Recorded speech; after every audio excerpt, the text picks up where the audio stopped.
Hello, and welcome to this video about proportions. In this video, we will explore what proportions are and what it means for quantities to be proportional, and mathematical and authentic applications of proportions.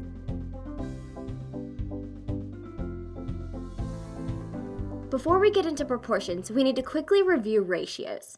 Recall that a ratio shows the relative sizes of two or more quantities. For example, in the alphabet, the ratio of vowels to consonants is 5/21.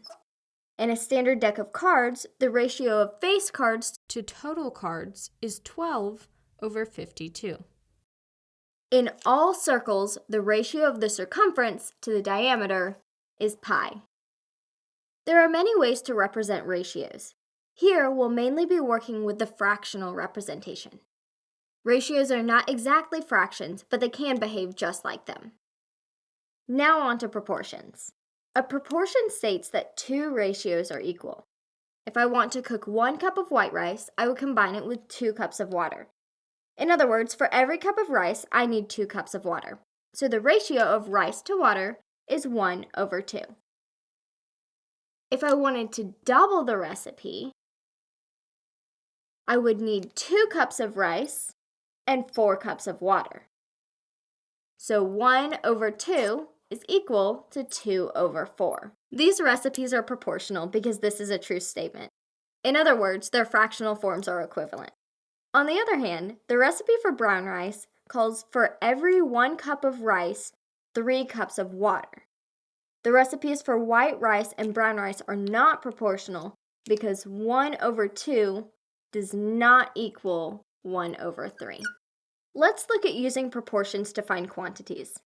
In a standard deck of cards, the ratio of face cards to total cards is 12/52.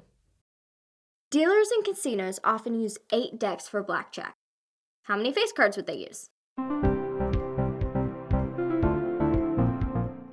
In 8 decks, the ratio of face cards to total cards is still 12/52. So these quantities of cards are proportional. There would be 96 face cards. Let's look at another example. The length of a rectangle is 4 units, and its width is 3 units. The length of a second rectangle is 8 units, and its width is 3 units. Are the rectangles proportional? Let's write this out. 3/4 does not equal 3/8. Since the ratios of length to the width are not equivalent, the rectangles are not proportional. Now suppose you're driving a car at 75 miles per hour, heading to a destination that's 300 miles away. That is, for every hour that passes, you drive 75 miles. In this case, distance is directly proportional to hours, because as hours increase, distance also increases, and the rate of increase does not change. This table shows an increase of 75 miles for every 1 hour. The graph shows a straight line intersecting the origin. The equation is of the form y equals kx, where k is the constant of proportionality. Here, the constant of proportionality is 75. Every hour amount is multiplied by 75 to calculate distance. Now let's consider the same journey but with a different relationship. You travel the same 300 miles, but instead of traveling at 75 miles per hour, you travel at 60 miles per hour. How much longer does the trip take at the slower speed? From the previous example, we know that y equals 75 miles per hour times by 4 hours equals 300. Now you are driving slower. So you have y equals 60 times x, which represents the number of hours traveled, equals 300. So to solve for x, you divide by 60 on both sides and get x equals 5. Here, distance is inversely proportional to time because as time increases, distance to the destination decreases. You get closer every hour.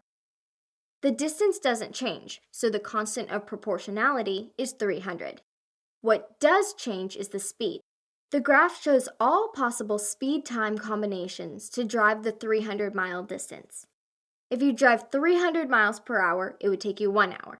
Whereas if you drive 1 mile an hour, it would take you 300 hours. Equations showing inverse proportionality have the form y equals k over x, where k is, again, the constant of proportionality. Here, the distance 300 could be divided by the number of hours to calculate the speed, or it could be divided by the speed to calculate the number of hours. Suppose you drove to the same place again, and it took you 3.5 hours. How fast did you drive? Well, you've got y, which is your speed, is equal to k, your constant of proportionality, which is 300, divided by the total number of hours, 3.5, and that gives you that your speed is roughly 86 miles per hour. Now that we've covered proportions, let's talk about percentages. When we deal with percents, they can be treated like proportions. The word percent literally means per 100. So knowing that, we can figure out any relationship we need to. The key to percents is figuring out the whole and the part. Simply put, the whole is the quantity represented by 100%, and the part is the piece of the whole represented by some other percent. Generally, proportions with percents look like this. The whole amount over 100 is equal to the partial amount over the partial percent. Your restaurant bill comes to $33.75. You received exceptional service, so you want to leave a 20% tip. How much do you tip? Using a bar model can come in handy when visualizing these problems. For instance, $33.75 over 100 is equal to whatever your tip is going to be over 20. So if you look, we can do 33.75 over 100 divided by 5 over 5, and that gives you 6.75 over 20. Since the total amount is proportional to the tip amount, we can simply divide the total amount by 5 to arrive at the tip amount. Division by 5 also makes sense because 20 is 1/5 of 100. Suppose you went back to the restaurant and had a bill of $26.34, but decided to leave the typical 15% tip. How much do you leave? The bar model still helps us visualize. So we have 26.34 over 100 is equal to our tip amount over 15. This time, it's not as easy as dividing by 5, since 15 doesn't go evenly into 100. Here's a different way of using equations to think about it. If 26.34 is equal to 100%, then 0.2634 is equal to 1%. From there, we're going to multiply both sides by 15, and you get 3.941 is equal to 15%. Now we know you left about $3.95. You visit a store that's having a 25% off sale. You pick out some clothes and your total comes to $140.67. How much would full price have been, and how much did you save? With a 25% discount, that means you paid 75% of the full price. So you have your original price over 100, which is equal to 140.67 over 75. If 140.67 is equal to 75%, so if you divide both sides by 3, you get 46.89 is equal to 25%. And then if you multiply both sides by 4, you get 187.56 equals 100%. The original price was $187.56, so you saved $46.89. Suppose your friend went shopping with you and used a coupon for an extra 10% off. This coupon was calculated after the total was calculated, so it came off the sale price. What was the total discount percentage from the original price if your friend spent $211.89? So if you have $211.89 is equal to 90%, then if you divide both sides by 9, you get 23.54 is equal to 10%. From here, you would multiply both sides by 10 and get 235.4 equals 100%. So 100% of the sale price equals 75% of the original price.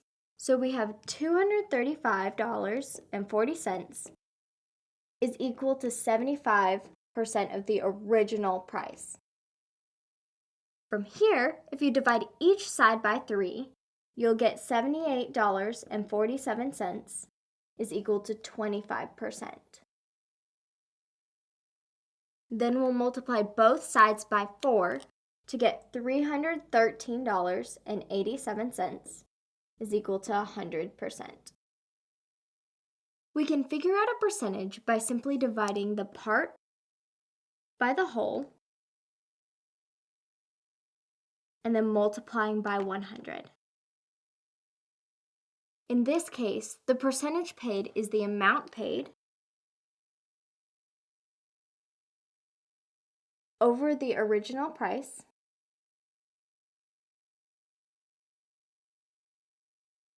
times 100. So from the previous example, we have this.